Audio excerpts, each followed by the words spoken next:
Hi guys, welcome to our channel. ఈరోజు మనం ఎంతో రుచికరమైన పల్లి టమాటో చట్నీ ఎలా తయారు చేసుకోవాలో చూద్దాం. ముందుగా దానికోసం పల్లీలు ఈ విధంగా లైట్ గోల్డెన్ కలర్ వచ్చేంత వరకు ఫ్రై చేసుకోవాలి. స్టవ్ సిమ్లో పెట్టుకొని, అలా అయితేనే మీకు పల్లి లోపల వరకు ఫ్రై అవుతుంది. తగినన్ని పచ్చిమిర్చి కూడా యాడ్ చేసుకోవాలి. పచ్చిమిర్చి లైట్ గోల్డెన్ కలర్ వచ్చిన తర్వాత ఒక పెద్ద సైజ్ టమాటో కూడా యాడ్ చేసుకొని, టమాటో కూడా చాలా బాగా ఉడికిపోవాలి. వాటర్ మొత్తం ఇంకిపోయి టమాటో మెత్తగా అయ్యేంత వరకు చేసుకోవాలి.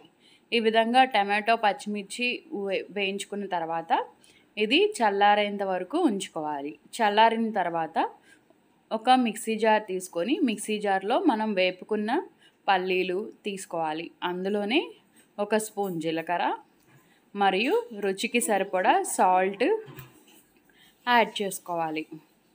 అలాగే మీరు ఏవైతే వేపి పెట్టుకున్నారో టమాటో పచ్చిమిర్చి ఉన్నాయి కదా, అవి కూడా ఇప్పుడు ఇందులో యాడ్ చేసుకోవాలి. ఇలా యాడ్ చేసుకున్న తర్వాత టమాటో పుల్లగా ఉంటే కనుక చింతపండు అవసరం లేదు. ఒకవేళ టమాటో కనుక పుల్లగా లేకుండా ఉంటే కనుక మీరు చిన్న సైజు నిమ్మకాయ అంత చింతపండు యాడ్ చేసుకోండి.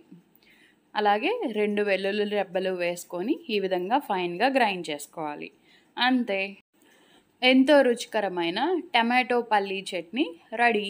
ఇది టిఫిన్స్లోకే కాదు, రైస్లో కూడా చాలా బాగుంటుంది. అలాగే మీరు ఇలా చేసుకున్న తర్వాత ఇందులోకి టేస్ట్ ఇంకా పెంచుకోవడం కోసం దీనిలో తాలింపు కూడా యాడ్ చేసుకుంటే ఇంకా బాగుంటుంది. దానికోసం 1 స్పూన్ తాలింపు దినుసులు, 1 స్పూన్ జీలకర్ర, 1 ఎండుమిరపకాయ మరియు కొన్ని కరివేపాకు యాడ్ చేసుకొని చిటపటలాడేంత వరకు ఫ్రై చేసుకోవాలి.